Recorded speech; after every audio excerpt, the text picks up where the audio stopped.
जय गुरुदेव, जय माँ गायत्री। सभी को मेरा प्रणाम। पिछले वीडियो में हमने जाना था कि बालक श्री राम ने कैसे पिता से मिले ज्ञान को लोगों में बांटना शुरू किया और उनके मन में भाव आया कि क्यों न लोगों को भी यह ज्ञान बांटा जाए। क्योंकि कुछ बुजुर्ग लोगों से जब उन्होंने पढ़ने लिखने की बात पूछी तो उन्होंने यह कहा कि हमारे पढ़ने लिखने की अब उम्र नहीं है। इस पर बालक ने बड़े ही चतुरता से उन्हें समझाया और उन्हें खजाने का लालच देकर किस प्रकार से पढ़ने के लिए प्रेरित किया। इसी कहानी को हम जानेंगे और ये भी जानेंगे कि छोटी सी उम्र में उस बालक के मन में देने के भाव कितने प्रबल थे। आइए जानते हैं आगे की कहानी। जब पूज्य गुरुदेव ने सभी को पढ़ने के लिए कहा और लोगों ने कहा कि हमें पढ़ना नहीं है क्योंकि अब हमारी पढ़ने की कोई उम्र नहीं है। निराश करने वाला यह उत्तर सुनकर शुरू में तो कोई काट नहीं की, लेकिन जब सभी यह जवाब देने लगे तो एक दिन श्री राम ने पढ़ाई की चर्चा छेड़े बिना कहा, जिस गुफा में मैं ध्यान करने जाता था वहाँ खजाना गड़ा हुआ है। खजाने का नाम सुनकर चौपाल पर बैठे लोगों की आंखें चौड़ी हो गई। बालक की आध्यात्मिक रुचि और साधना स्थिति के बारे में सभी जानते थे, इसलिए किसी ने अविश्वास नहीं किया, न ही उसे हंसी में उड़ाया। पूछा, उस खजाने को निकालने के लिए क्या करना होगा? श्री राम ने कहा, लेकिन आप उस खजाने का करेंगे क्या? आपकी तो उम्र निकल गई है, थोड़ी बहुत बची है वह भी कट जाएगी। उन बुजुर्गों को समझ में नहीं आया कि श्री राम उनको किस बहाने का उत्तर दे रहे हैं। उन्होंने कहा, नहीं नहीं, खजाने का उपयोग तो किसी भी उम्र में किया जा सकता है। श्री राम ने कहा, उस धन को पाने के लिए आपको विद्या धन कमाना होगा। आप पढ़ना सीखोगे तभी उस धन को पाने वाला विधि विधान समझोगे। यह समझाने के बाद कुछ बुजुर्ग पढ़ने के लिए तैयार हुए।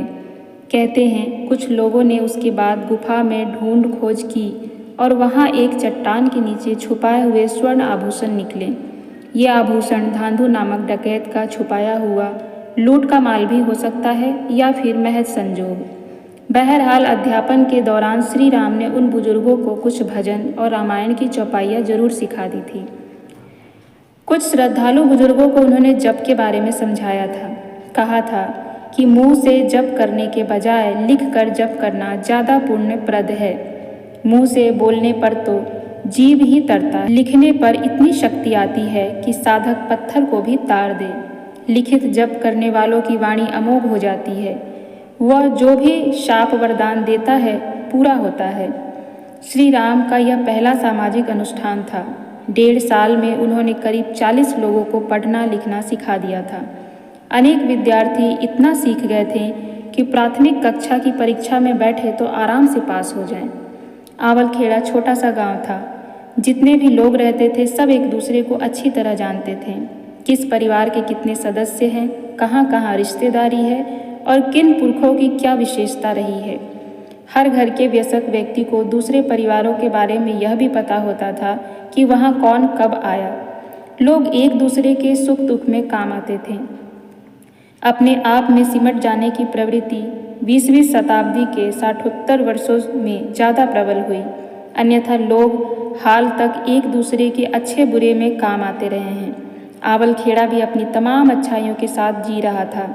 बुराइयां भी थी। उनमें सबसे बड़ी बुराई जातिगत ऊंच नीच या छुआछूत की थी। यह स्थिति बड़ी विचित्र और अबूझ थी कि लोग पिछड़ी जाति के लोगों से नफरत नहीं करते थे, उनके सुख दुख का ध्यान भी रखते, लेकिन उनसे दूर दूर रहते थे। ब्याह शादियों में उन्हें बुलाया जाता था, लेकिन उन्हें अपने समूह में शामिल नहीं किया जाता था। उन्हें अलग पात में भोजन कराया बिठाया जाता, उसी तरह अगवानी की जाती और विदा भी दी जाती। घृणा नहीं होते हुए भी दूर-दुराने की यह आदत किसी विकृति का ही परिणाम थी।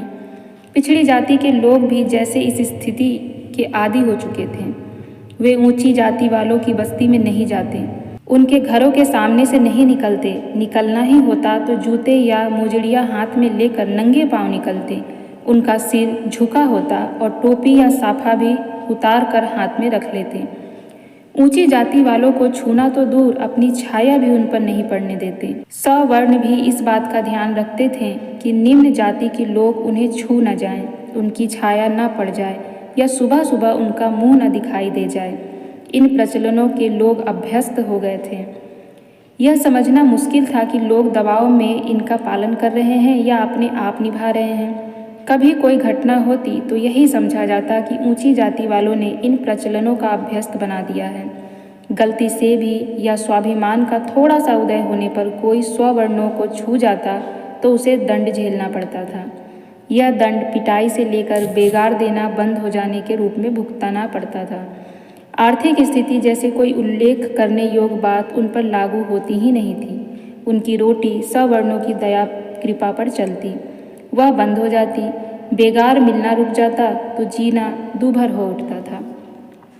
यानी उस समय जाति प्रथा बहुत ज़्यादा थी। इसके आगे हम जानेंगे कि कैसे पूज्य गुरुदेव ने जातियों के बंधन को छोड़कर एक निर्णय लिया और उस निर्णय पर वह कायम रहे, जो आज भी लोग उनको जानते हैं। यह हम आगे की वीडियो में जानेंगे कि पूज्य गुरुदेव ने जाति बंधन को कैसे तोड़ा और एक छोटे से बालक के मन में कैसे दया उभर आई और जाति बंधन को तोड़कर उन्होंने सबसे पहले अपनी करुणा, अपनी दया को सर्वप्रथम सर्वोच्च स्थान पर रखा।